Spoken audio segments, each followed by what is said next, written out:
এই রে, এই অবেলায় আবার আকাশে মেঘ করলো। না না, বেশ ভালোই মেঘ করেছে।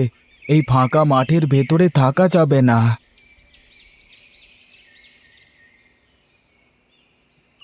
দেখি, এখানে একটু দাঁড়িয়ে দেখি ঝড় বৃষ্টির কি অবস্থা হয়। কি রে দাদা, এখানে দাঁড়ালি কেন? দেখতে পাচ্ছিস না আকাশে কি মেঘ করেছে? দাঁড়ালাম যে, দেখি বৃষ্টি নামে নাকি দেখি। ওইদিকে তাকিয়ে দেখ, ঝড় শুরু হয়ে গেছে। এখানে দাঁড়িয়ে থাকিস নে, চল বাড়ির দিকে চল। বেশ বেশ, তুই যা, আমি এক্ষুনি আসছি। কি মেঘ করেছে আর কি ঝড়! মানুষটা যে এখনো বাড়ি ফিরল না। কে জানে কোথায় কিভাবে আছে। ঠাকুরপো তো চলে আসলো, কিন্তু তেনার তো কোনো খোঁজ খবর নেই। এই মানুষটাকে নিয়ে আমার যত চিন্তা।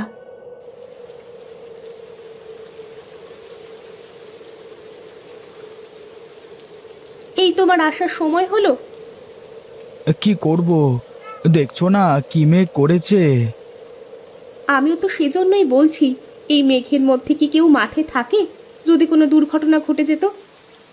আমাকে নিয়ে তুমি এত চিন্তা করো কেন বলো তো সব সময়? তুমি জানো না, তুমি ছাড়া এই পৃথিবীতে আমার কেউ নেই। তুমি ছাড়া আমার কে আছে বলো তো?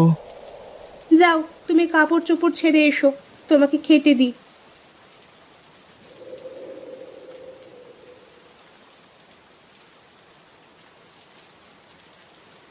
বাহ, খুব সুন্দর লাগছে তো তোমাকে। ধন্যবাদ। সত্যি করে বলো তো, আমাকে কেমন লাগছে? সুন্দর লাগছে, কিন্তু এখন এই অসময়ে তোমার এত সাজুগুজু করতে হচ্ছে কেন? কি করব বলো, বাইরে তো ঝড় বৃষ্টি হচ্ছে। আমি কি করব তাহলে? আচ্ছা, তোমার কি এই সাজগোজ বাদে আর কিছু আসে না? দেখো, তুমি আবার এসব নিয়ে কথা বলবে না। বিয়ের সময় তুমি জানতে না যে আমি কাজ কাম করতে পারি না? হ্যাঁ, সেই তো আমার কপাল। আগে কি আর জানতাম যে তুমি কখনো ভালো হবে না? কি কি বললে তুমি? আমি ভালো না, আমি খারাপ? এই তো, এই একটা কাজই তো পারো, কিছু বলতে না বলতেই চোখ দিয়ে পানি ফেলতে। ধুর, ভালো লাগে না কিছুই। আরে গণেশ যে, কি খবর তোর? এদিকে আয় একটু। আমাকে ডাকছো দাদা? হ্যাঁ রে, তোকেই ডাকছি। একবার আয় তো এইদিকে, শুনে যা।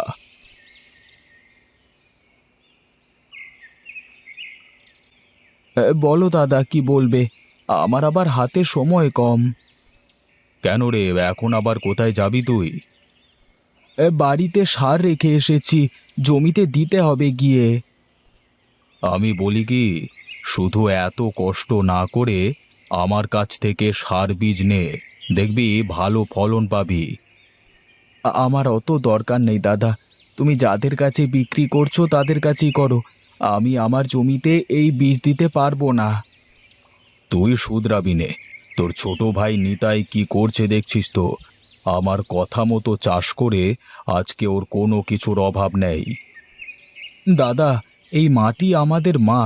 এই মাটিকেই যদি আমরা নষ্ট করে ফেলি, তাহলে তো ভবিষ্যতে আমাদের না খেয়ে মরতে হবে। তোর এই নীতিবাক্য কেউ শুনবে না রে গণেশ। আমি যা বলি শোন, তাহলে দেখবি ভালো করবি। ঠিক আছে দাদা, এখন তাহলে আমি চলি, আমার দেরি হয়ে যাচ্ছে। কবে আসবে ওর মাথায় সুবুদ্ধি? বেটাকে পটাতে পারলে বাকিরা সবাই হুড়মুড় করে পড়তো আমার দোকানে এসে। বেশ, আপনার জমিতে তো বেশ ভালোই ফলন হয়েছে। তা বলুন, এখন কিভাবে কি করা যায়? আমি আর কি বলবো, আপনি বলুন কিভাবে কি করতে পারবেন। এই নিন আপনার অ্যাডভান্স। আমার লোক এসে জমি থেকে তরমুজগুলো সব নিয়ে যাবে, আর আমি এসে বাকি টাকা দিয়ে যাব। ঠিক আছে বাবু।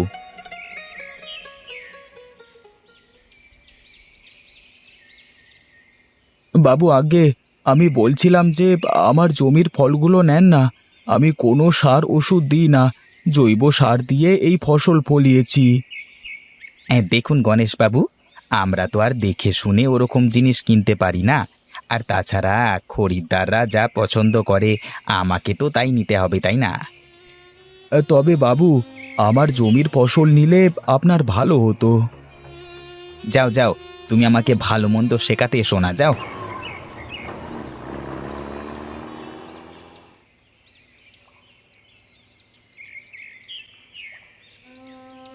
কি গো, তোমার মুখ এমন শুকনো লাগছে কেন?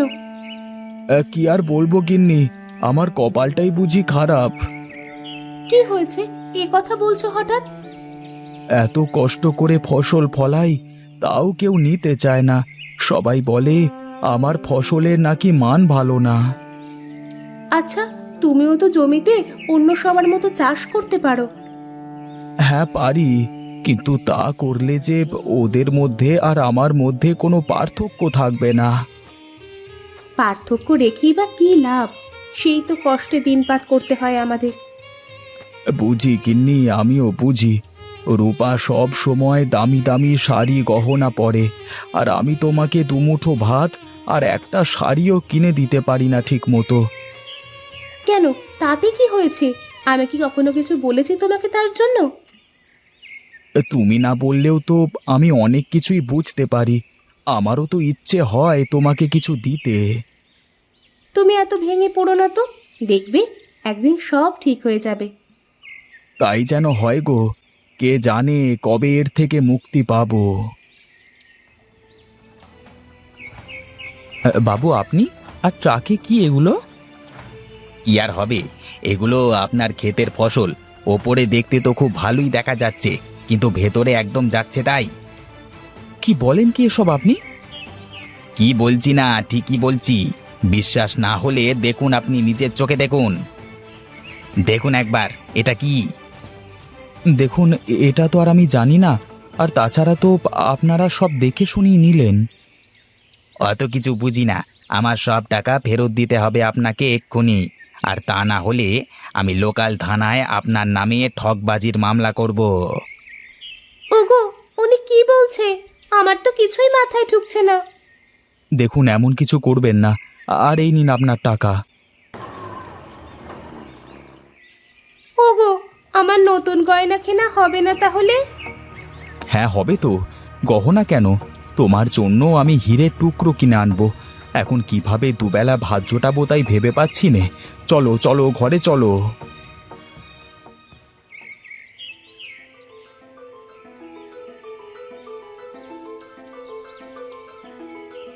আরে শহুরে বাবু যে, তা হঠাৎ কি মনে করে আমার এখানে?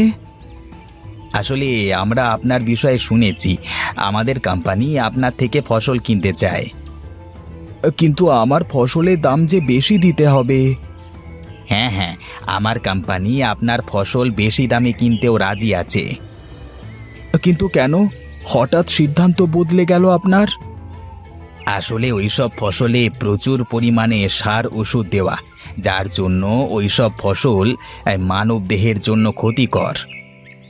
কিন্তু আমি যে জৈব সার ব্যবহার করে চাষ করি, তা আপনি জানলেন কি করে?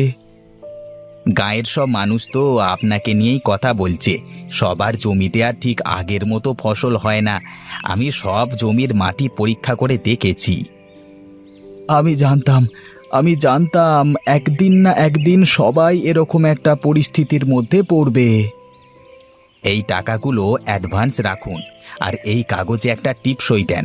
আগামী 5 বছর আপনার জমির সব ফসল আমাদের কোম্পানি নেবে। ওগো, আমার যে আর সহ্য হচ্ছে না। সকাল থেকে না খেয়ে আছি, ঘরে যে কোনো দানা পানি কিছুই নেই। আমি কি করব গিন্নি, আমার যে কিছুই করবার নেই। জমিতে এখন আর কিছুই ফলবে না। এখন তাহলে আমাদের কি হবে? আমরা কিভাবে বাঁচবো? দাদা তুমি, বৌদি তো তোমরা? হ্যাঁ ঠাকুরপো, আমরা। আর যদি তুমি তোমার দাদার কথা শুনতে, তাহলে হয়তো এই দিন দেখতে হতো না। আমাকে তুমি মাফ করে দাও দাদা। পাগল ছেলে, শোন, মাটি হলো আমাদের মায়ের মতো। তাই তো মাটিতে এসব বিষাক্ত পদার্থ দিলে মাটি নষ্ট হয়ে যায়, যার ফলে একসময় মাটি ফসল দেওয়ার ক্ষমতা হারিয়ে ফেলে। এখন থেকে আমি তোমার কথা মতো চলবো দাদা। দরকার নেই আমার বেশি টাকা পয়সার, দরকার নেই আমার এত সুখের। সুখের জন্য টাকা পয়সা লাগে না রে পাগল, মনের সুখই যে আসল সুখ। এই যে দেখছিস না, তোর বৌদি আমার সাথে না খেয়ে থেকেও কেমন সুখী। আমাকে তুমি ক্ষমা করো বৌদি, আমি না জেনে না বুঝে তোমার সাথে অনেক সময় খারাপ ব্যবহার করেছি। আমি কিছু মনে করিনি। আর তুই তো আমার বোনের মতো, আমার তো বোন নেই, থাকলে হয়তো তোর মতোই হতো। তুমি আমাকে বোন বললে দিদি? হ্যাঁ, এখন নে, এই খাবারগুলো খেয়ে নে। সবাই শুনুন, এখন থেকে আমরা আর কোনো সার কীটনাশক জমিতে দেব না, আর আমরা আমাদের মাটিকে নষ্ট করব না। সবাই শুনুন, আপনারা জৈব সার ব্যবহার করে চাষ করুন, দেখবেন ফলন একটু কম হলেও ওই জমি সারা জীবন আপনাকে ফসল দিয়ে যাবে। আজ আমি সত্যি বুঝতে পেরেছি যে আমরা কি ভুল করেছি। আসুন, আমরা সবাই সার কীটনাশককে না বলে জৈব সার ব্যবহার করি, মাটি ও পরিবেশ দুটোকেই ভালো রাখি, সুন্দর সুস্থ জীবন গড়ে তুলি। না, শেষমেশ এই বেটা গণেশ আমার ব্যবসার 12টা বাজিয়েই ছাড়ল। যাই দেখি অন্য কিছু ব্যবস্থা করা যায় কিনা।